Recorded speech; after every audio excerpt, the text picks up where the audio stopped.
नमस्कार दर्शकों, मेरा नाम है संदीप आर के सिंह। प्रारंभ पर आप सबका स्वागत। और मेरा विषय है IC814 नाम की एक सीरीज आई है नेटफ्लिक्स पर। और जैसा कि लग रहा था, जो बनाने वाले हैं, जो प्रोड्यूस करने वाले, प्रोड्यूसर नेटफ्लिक्स, बनाने वाले अनुभव सिन्हा, नसीरुद्दीन शाह, विजय वर्मा और कुमुद मिश्रा और इस प्रकार के लोग जब इकट्ठा होते हैं तो pure anti Hindu, anti India, anti Bharat content ही बनाते हैं।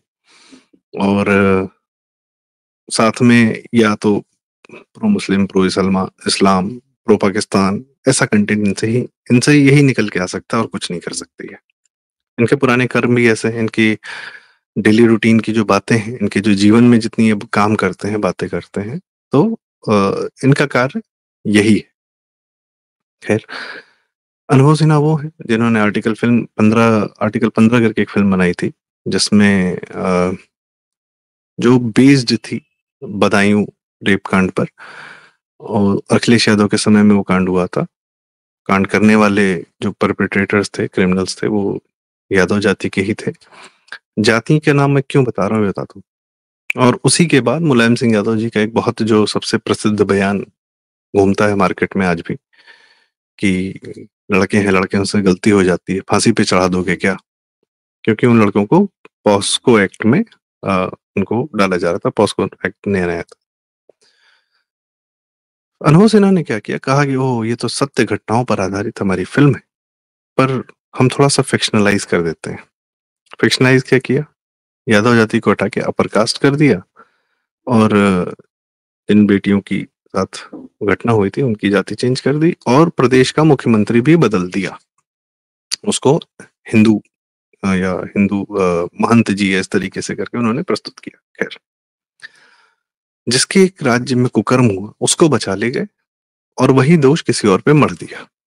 यही काम इन्होंने IC814 में भी किया। टेररिस्ट के नाम रखे, अगेन रियल लाइफ घटनाओं को झूठा बनाकर कैसे परोसा जाता है, इसमें अनुभव सिन्हा जो है धीरे धीरे महारत हासिल करते जा रहे हैं।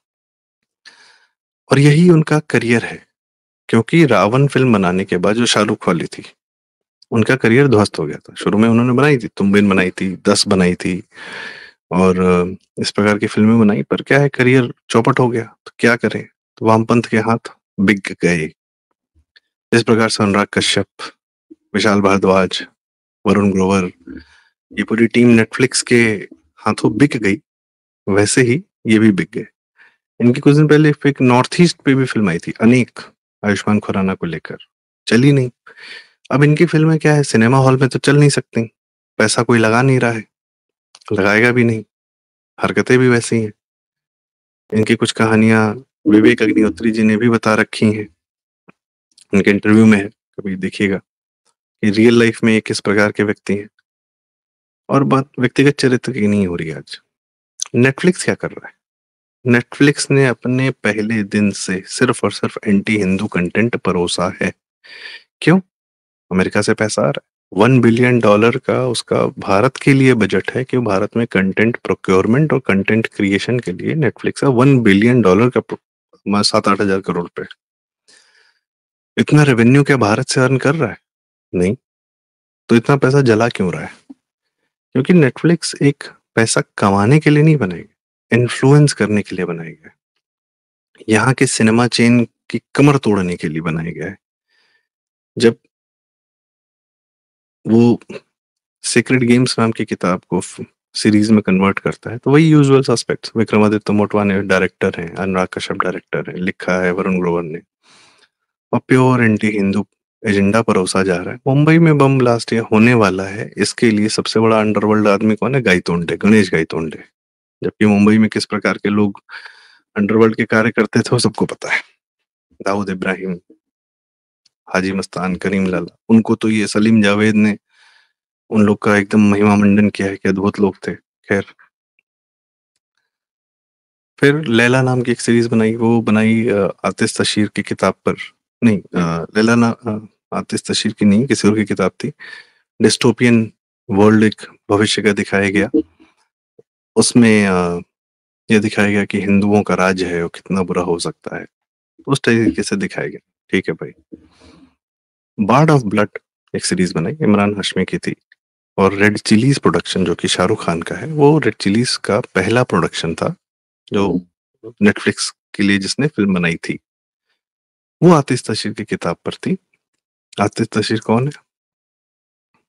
पाकिस्तान के गवर्नर थे और भारत की एक पत्रकार हैं तवलीन सिंह, उनके वो सुपुत्र हैं या कुपुत्र भी हैं, क्या है भगवान वाली के। तो उसमें ये दिखाया जाता है कि रॉ अफगानिस्तान में कुछ रॉ के एजेंट वहां हैं, कुछ कर रहे हैं, और वो जो है बलूचिस्तान में कर रहे हैं। मतलब जो चीज आज तक भारत सरकार ने क्लेम नहीं किया, उसको रेड चिलीज ने, शाहरुख खान के प्रोडक्शन ने अपनी सीरीज के माध्यम से दिखाया कि वहां पर जो हो रहा है वो रॉक एजेंट कर रहा है, या वहां असफल हो गया है इसलिए लौट के आ गया है। खैर, ये तो हो गए क्रिमिनल माइंडसेट की जो चीजें या तथ्यात्मक जो कहानियां हैं या जो सच्ची कहानियां, उसको कैसे उन्होंने घुमाया है। प्योर फिक्शन में सिर्फ और सिर्फ वोक एजेंडा, सेक्सुअलिटी, लिबरलिज्म। लिबरलिज्म तो खैर अपने आप में एक ऑक्सीमोरॉन है, या इलिबरल लोग ही अपने आप को लिबरल कह रहे हैं। वेस्ट का पूरा पूरा परिवार तोड़ने का एजेंडा, महिलाओं को किस प्रकार से फेमिनिस्ट बनाया जाए, एंटी मेन बनाया जाए, इसका एजेंडा चल रहा है बहुत सारी फिल्में। और हमारे सारे एक्टर्स, चूंकि उनको कहीं और काम नहीं मिलता है, या काम मिलता भी है तो इतना पैसा मिल जाता है नेटफ्लिक्स से कि वो उसी धारा में चले जाते हैं कि भाई हमको तो एक फिल्म करनी है, और वो लेफ्टिस्ट माइंडसेट की ही फिल्म होनी चाहिए, यह नेटफ्लिक्स के प्रोड्यूसर तय करते हैं। अभी IC-814 को जिस तरीके से झूठ के रूप में परोसा गया है, उसके लिए केंद्र सरकार ने उनको बुला लिया है, नेटफ्लिक्स से कंटेंट हेड को। पर आप नेटफ्लिक्स से कंटेंट हेड्स के अगर इंटरव्यू सुनेंगे, अनुपमा चोपड़ा करती हैं अक्सर उनके साथ, आपको लगेगा कि ये कौन लोग हैं और ये क्या तय कर रहे हैं कि भारत क्या देखने जा रहा है। और ना सिर्फ नेटफ्लिक्स, अमेजोन के जो हेड्स हैं, या अमेजोन पे जो कंटेंट परोसने वाले लोग हैं, अमेजोन पे सबसे ज्यादा कंटेंट परोसते हैं फरहान अख्तर, जोया अख्तर, फरहान अख्तर और रितेश सिधवानी की company Excel Entertainment, Inside Edge, 4 More Shots Please, और इस प्रकार के मतलब अजीबो गरीब कंटेंट जो किसी के, वो सिर्फ और सिर्फ वेस्ट वाले जो है वेस्टर्न कंसेप्ट्स पे उठाए हुए उसको भारत पे थोपने का प्रयास किया जा रहा है। So much so that Netflix पे 2 सीरीज हैं। चलिए भी अमेजोन प्राइम की बात कर लेते हैं। तो फरहान अख्तर मिर्जापुर बनाते हैं, आप देखिए क्या दिखा रहे हैं। अभी अपनी फिल्म इंडस्ट्री की गंदगी दिखा दें उसको, जब उसके लिए तो भाई सलीम जावेद को जब प्रस्तुत करते हैं एंग्री यंग मैन नाम की 3 पार्ट की सीरीज में, तो बहुत रोमांटिसाइज करके, वो अद्भुत लोग हैं, क्या लोग हैं। Backed by mafias, backed by underworlds, उन्हीं के पैसों से फिल्में बनाने वाले लोग, उन्हीं के एजेंडे को फिल्मों में परोसने वाले लोग, माफियाओं को, अंडरवर्ल्ड वालों को महिमा मंडन करने वाले लोग, हिंदू जातियों को चिन्हित करके गलत दिखाने वाले लोग कि ठाकुर बदमाश होता है, ब्राह्मण चोर होता है, बनिया जो है सूदखोर होता है, बाहर हिंदुओं को इस लाइट में दिखा के, और करीम चाचा, रहीम चाचा बहुत बेहतरीन लोग होते हैं। हिंदू आदमी अपने भगवान से लड़ सकता है, मूर्तियों में कुछ नहीं रखा है, भगवान ने कुछ नहीं किया है, लेकिन अल्लाह के सामने सजदा करते रहिए, अल्लाह सब देख लेगा। ये सलीम जावेद ने पूरे 1970-80 के दशक में परोसा है। और जेम्स ऑफ बॉलीवुड करके ट्विटर हैंडल है, टेलीग्राम चैनल भी उनका, उनके आप उनकी पूरी मतलब ये कह सकते हैं कि जिस प्रकार के ट्वीट हैं, जिस प्रकार कंटेंट उन्होंने दिखाया है, आप पूरी तरह क्लियरली देख सकते हैं सलीम जावेद ने क्या किया है हिंदू मानसिकता के साथ, भारत की मानसिकता के साथ। सेकुलरिज्म नाम की जो बीमारी छोड़ी है, अभी भी हम ढो रहे हैं।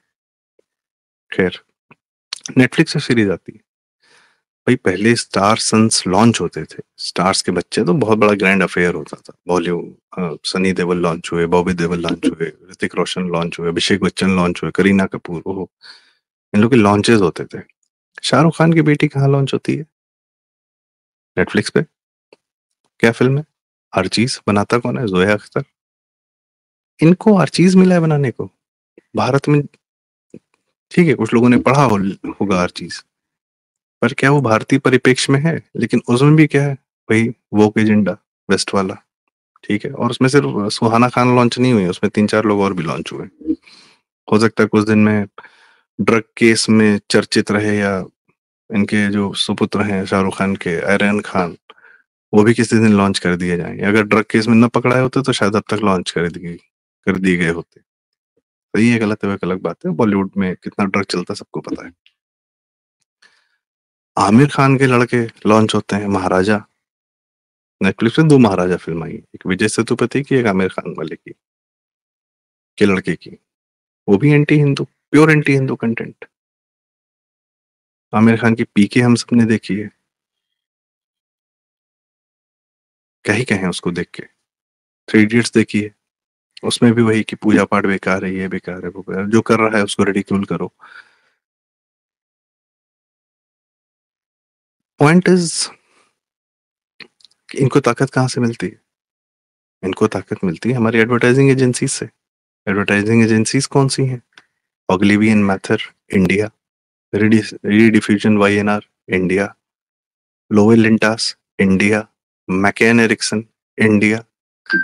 भारत की सारी एडवर्टाइजिंग एजेंसीज मैक्सिमम, जो भारत के सारे ब्रांड्स में, एफएमसीजी के या हर प्रकार के ब्रांड्स का जो सारा काम देखती हैं ब्रांड बनाने का, वो भारतीय कंपनीज नहीं है, वो अमेरिकन कंपनीज की भारतीय ब्रांचेस हैं। वो तय करते हैं कि किस प्रकार, किसको ब्रांड बनाना है, किसको ये चेहरा टीवी पे दिखाया जाएगा, किसको पैसा दिया जाएगा। क्योंकि एक्टर्स का कमाई फिल्मों से उतना नहीं होता जितना ब्रांड से होता है, एडवर्टाइजमेंट से होता है। एक्टर जो चेहरे बन जाते हैं, जो चर्चित चेहरे बन जाते हैं, उनको जब ज्यादा पैसे कमाने का जो कार्य दिया जाता है, वो किस शोज में जाएंगे, कहाँ जाएंगे, ये सारा तंत्र इन एडवर्टाइजिंग और टैलेंट मैनेजमेंट कंपनीज के पास है। सो मच सो दैट कि हर फिल्म प्रोड्यूसर के पास अपना एक टैलेंट मैनेजमेंट कंपनी अलग से है। करण जौहर के पास भी है। सबका टैलेंट मैनेज करते हैं, वो टैलेंट नहीं मैनेज करते, वो कुछ लोगों को चर्चित चेहरे बनाते हैं। जब वो चेहरे पब्लिक में चमक जाते हैं, उसके बाद उनको Cadbury's, FMCG, Hindustan Unilever, Lakme और इस प्रकार के तमाम ब्रांड्स अवेलेबल कराए जाते हैं, उनको फंडिंग की जाती है, उससे उनका करियर चलता है। लेकिन चूंकि चेहरे चर्चित हो गए तो क्या सिर्फ वो सामान बेचेंगे? नहीं, वो जनता में अपना इन्फ्लुएंस भी छोड़ेंगे। जनता सुनती है उनको, जनता उनके पीछे उनको फॉलो करती है, जनता उनकी कही हुई बातों को बहुत मानती है, खासकर यंगस्टर्स तो बिल्कुल मानते हैं।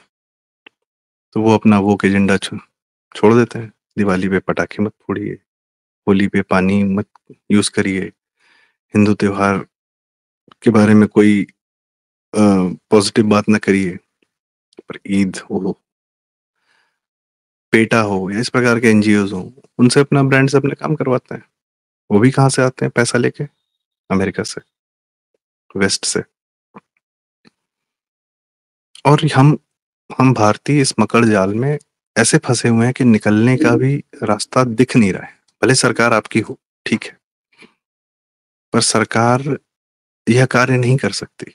यह कार्य समाज करेगा। समाज कब करेगा? जब उसके पास अर्थतंत्र हो, आर्थिक रूप से मजबूत हो, शक्तिशाली हो। हमारी अपनी कंपनी हो, हमारे अपने बिजनेसेस हो, हम डिसाइड करें कि हम हमारा ब्रांड हम किसके थ्रू बनवाएंगे, किसके थ्रू नहीं बनवाएंगे, हमारे एड्स में क्या दिखाया जाएगा, क्या नहीं दिखाया जाएगा। वो आर्थिक रूप से सशक्तिकरण का कार्य करने के लिए माहौल मोदी सरकार, योगी जी की सरकार और अन्य भाजपा रूल्ड स्टेट्स में दिया जा रहा है, अब दिया जा रहा है, एंड इट टेक्स टाइम। आज भी यूनिलीवर नाम की कंपनी, जो ब्रिटिश कंपनी थी, वो ही उसी के मैक्सिमम एफएमसीजी प्रोडक्ट्स हम डेली बेसिस पे कंज्यूम करते हैं, उसी कंपनी के पास जाता है। बाद में वो हिंदुस्तान यूनिलीवर हो जाती है। Procter and Gamble American company है, उसके प्रोडक्ट्स मैक्सिमम यूज होते हैं। एक इनके सामने एक आदमी भारतीय खड़ा हुआ, वो है बाबा रामदेव, पतंजलि लेकर।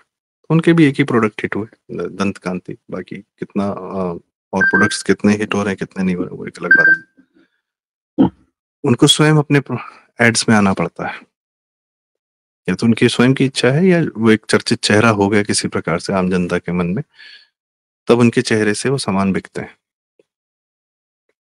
सैमसंग हो, रियलमी, ओप्पो, वीवो, इस प्रकार के चाइनीज़ फ़ोन्स के ब्रांड एम्बेसडर्स कौन हैं? शाहरुख खान, आमिर खान, आयुष्मान खुराना, इस प्रकार के लोग। तो दे मेक श्योर ये पूरा एक तंत्र है, जिसमें नेटफ्लिक्स, अमेज़न प्राइम सब इन्वॉल्व्ड हैं। किसका नुकसान हो रहा है? हमारे सिनेमा ओनर्स का। आपको पता है पोस्ट कोविड जैसे नेटफ्लिक्स, अमेज़न वगैरह की मतलब पेनिट्रेशन बहुत ज़्यादा हुआ भारत में, तो हमारे सिनेमा हॉल सबसे लेट में खुले, सिनेमा हॉल्स की कमर टूट गई, सिनेमा हॉल्स के शेयर्स टूटे, बहुत सारे सिनेमा हॉल्स को आपस में मर्ज करना पड़ा, कंपनीज़ बेचनी पड़ी और इन कंपनियों को खरीदा किसने?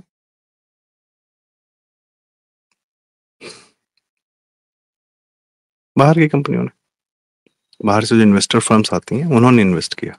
अजय बिजली की पीवीआर, आइनॉक्स और मर्जर कराया। चिढ़ भी मेरी, पड़ भी मेरी।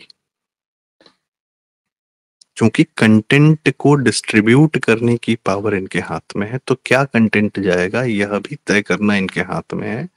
और वह कंटेंट हर प्रकार से हमारी जनता को वो लिबरल इस प्रकार का बनाएगा कि मुसलमानों को अच्छा दिखाएगा, हिंदुओं को खराब दिखाएगा। तो एक उसका मन पे असर पड़ता है। मैं इसका पर्सनल भुक्तभोगी हूँ, इसलिए मैं ये बता रहा हूँ कि मन पर क्या असर पड़ता है, क्या किस प्रकार का मीडिया कंजम्पशन करने से किस प्रकार का मन पर असर पड़ता है। तो एक ही प्रकार का मीडिया सदैव परोसते रहने से समाज के कुछ लोग हो सकते हैं कि उनका बुद्धि खुलती है या सनातनी है, उस व्यवहार के हैं, तो थोड़ा ज्यादा इवॉल्व हो जाते हैं, तो समझ सकते हैं कि अच्छा क्या हो रहा है, कौन क्या लिख रहा है, कौन क्या पढ़ रहा है। चेतन भगत जैसा आदमी मॉडर्ना फाइजर की वकालत करता है जब भारत में कोरोना था और वैक्सीन भारत की नहीं बनी थी। ये बात बाहर नहीं। क्यों? चेतन भगत कौन है? वैक्सीन की बात करने वाला एक इन्फ्लुएंसर है, राइटर है, हिट हो चुका है। खैर, पॉइंट इज इस प्रकार के चर्चित चेहरों का इस्तेमाल करके किस तरीके से किया जाता है। इनका मीड ये जो लिखते हैं, पढ़ते हैं, देवदत्त पटनायक इस प्रकार से हर चीज में वेस्ट पैसा देके इनको आगे रखता है, इनके चेहरे आगे रखता है, और उसके माध्यम से हमको इन्फ्लुएंस करने की कोशिश करता है और लार्जर जनता पर इसका असर जाता ही जाता है। जो हमारी यंग जनरेशन, नई जनरेशन नेटफ्लिक्स, अमेज़न देख रही है, वो वही देख रही है। उसमें 20, 25, 50 फ़िल्में अगर एक साथ देख लिया उसने, 1 साल के अंदर, तो माइंडसेट एक बार तय हो जाता है, लेवल आउट हो जाता है कि अच्छा ठीक है, now they are into liberal mode. उससे फ़ायदा क्या है? उससे फ़ायदा ये है कि देश में सरकार बनती है केजरीवाल और राहुल गांधी की। उसका फ़ायदा क्या है? वही फ़ायदा है जो यूक्रेन में एक कॉमेडियन ज़ेलेंस्की को राष्ट्रपति बनवा के किया। एक बार देश की सरकार हाथ में तो आ जाए, फिर 10-50 हज़ार करोड़, 1 लाख करोड़ का इन्वेस्टमेंट वो चुटकियों में निकल आता है। भारत में तो इतना पोटेंशियल है, जितना अमेरिका की कंपनीज ने इन्वेस्ट कर रखा है, उतना तो जीएसटी पैदा कर देती है भारतीय जनता हर महीने। तो भारत में कितना पोटेंशियल है भारत को दबाए रखने में या भारत के टैलेंट को अपने लिए इस्तेमाल करने में। बस ओनरशिप होनी चाहिए, सत्ता पे कंट्रोल होना चाहिए। ये बात हमारी हिंदू जनता भी को थोड़ा समझने में समय लग रहा है कि सत्ता में आप ही का आदमी होना चाहिए, भारतीयता का से भरा हुआ आदमी होना चाहिए। कुछ नीतियां गलत हो सकती हैं, सही हो सकती हैं, सब ठीक है, पर भारतीयता से भरा आदमी ही चाहिए सत्ता में, ताकि शनै शनै हम आर्थिक रूप से मजबूत हों, हम अपने ब्रांड्स तय कर सकें, हम अपनी कहानियां कह सकें, हम अपनी कहानियां लिख सकें, हम दुनिया में आगे बढ़कर ऐसी फिल्में, ऐसी सीरीज सब बनाएं जो हमारे कहानियों, हमारी वैल्यूज से भरी हुई हो, हमारे स्पेक्टिकल से भरी हुई हो। हमारे पास कहानियों की कोई कमी नहीं, ना ही दूसरों की कहानियों पर फिल्म बनाने के लिए हमारे पास मेधा की कमी है, टैलेंट की कमी। हम सब कर सकते हैं। अगर यूएस आके यहाँ पे यूएस के लोग भारतीय लोगों को पकड़ के IC-814 नाम की सीरीज बना सकते हैं। अब बात ये नहीं है, नेटफ्लिक्स के व्यूअर्स वर्ल्ड ओवर है। वो जब IC-814 देखेंगे तो भारतीय कंटेंट को नहीं, जैसे उन्होंने एक बहुत अच्छी सीरीज बनाई नार्कोस, मेक्सिको कोलंबिया पे पूरी फिल्म 2-3 पार्ट की सीरीज बनाई। उसमें क्या ड्रग्स कार्टेल चल रहा है, ड्रग्स कार्टेल चल रहा है, ऐसा लगेगा जैसे उन देशों में सिर्फ और सिर्फ ड्रग्स का ही धंधा हो रहा है और कुछ हो ही नहीं रहा। ये इमेज बनती है उन देशों की हमारे मन में, क्योंकि हम उनका कंटेंट देखते हैं। कपिल शर्मा शो को सोचिए कितने रुपयों में खरीदा होगा नेटफ्लिक्स ने, और उनको वर्ल्ड ओवर ऑडियंस दे रहा है। धीरे धीरे वहां भी एजेंडा आएगा ही आएगा। तो ये कुछ इन्फॉर्मेशन वगैरह शेयर करने का मैं प्रयास कर रहा हूँ कि देखें, सीरीज देखें, एंजॉय करें, सब करें, बिल्कुल करें, पर उसके एजेंडे से बचें और लोगों को बचाएं। लोगों को भी बताएं कि ये एजेंडा परोसा जा रहा है और इन लोग को पहचानो, उनके माध्यम से सिर्फ और सिर्फ एजेंडा आता है। ये अनमोल सिन्हा आम आदमी पार्टी के कार्यकर्ता के रूप में घूम रहे थे, ये सीए का प्रोटेस्ट कर रहे थे, यूजुअल सस्पेक्ट्स हैं। इनके कंटेंट में पॉलिटिक्स है, इनके जीवन में पॉलिटिक्स है, और ये बिना पॉलिटिकल हुए 2 मिनट मुंबई में सरवाइव नहीं कर सकते ऐसे लोग। और वो भी पॉलिटिकल फॉर हुम? For the favour of American companies. इसका इलाज क्या है, आगे आने वाली वीडियो में बात करेंगे। तो आज के लिए इतना ही। बहुत बहुत धन्यवाद, नमस्कार, प्रणाम। और अपनी राय हमें कमेंट्स में ज़रूर बताएं। आप फिल्मों को वीडियो में या एड्स को किन रूप में देखते हैं, कैसे देखते हैं। नमस्कार, प्रणाम। चैनल जरूर सब्सक्राइब करें। Thank you so much.